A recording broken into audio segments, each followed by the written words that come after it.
ஷீரடி சாய்பாபா கோவில் இதுவரைக்கும் கதவு மூடப்படவே இல்லை. ஆனா அந்த கதவு மூடும் போது இந்த தென் ஷீரடியில் நடந்த அதிசயம்.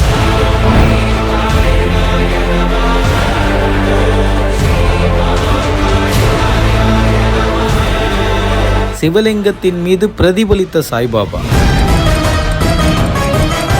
சீரடி 3 நாள் இதுவரைக்கும் ஏதாவது எவ்வளவு வருஷம் சீரடி பாபா 100 years சமாதி ஆகி சீரடி க்ளோஸ் ஆனதே கிடையாது. தென் ஷீரடியில் நடக்கும் அதிசயங்கள்.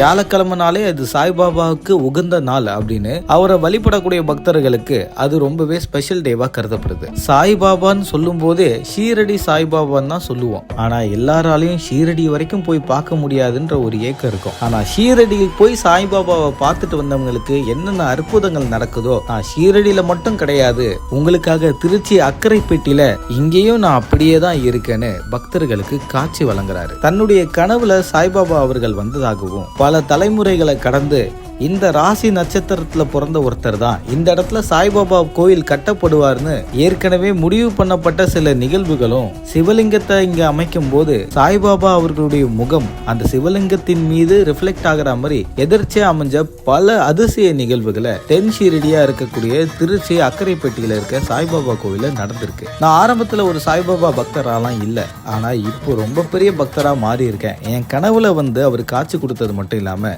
இதுக்கான பல நிகழ்வுகளும் நடந்திருக்குன்னு இந்த கோவில் அமைச்ச உரிமையாளர் திரு சந்திரமோகன் அவர்கள் தெரிவிச்சிருக்காரு. சாய்பாபா அவர்களை உள்ள முருகி கரைஞ்சு போய் கும்பிடக்கூடிய பக்தர்கள் இங்க அதிகம். இன்னும் பல பேருக்கு சாய்பாபா கோவில் ஒரு பசி ஆற்றக்கூடிய ஒரு இடமாவும் கருதப்படுது. வந்தவங்களை அரவணைக்கக்கூடிய ஒரு பகுதியா திருச்சி அக்கரைப்பட்டியில இருக்கக்கூடிய தென் ஷீரடி சாய்பாபா கோவில் ஒரு அடைக்கலமா கருதப்படுது. இந்த தகவலை பத்தி உங்களோட கருத்துக்களை தினேஷாகி என் கூட கமெண்ட்ல தெரிவிங்க. மறக்காம பிகினர்ஸ் சேனலுக்கு சப்ஸ்கிரைப் பண்ணுங்க.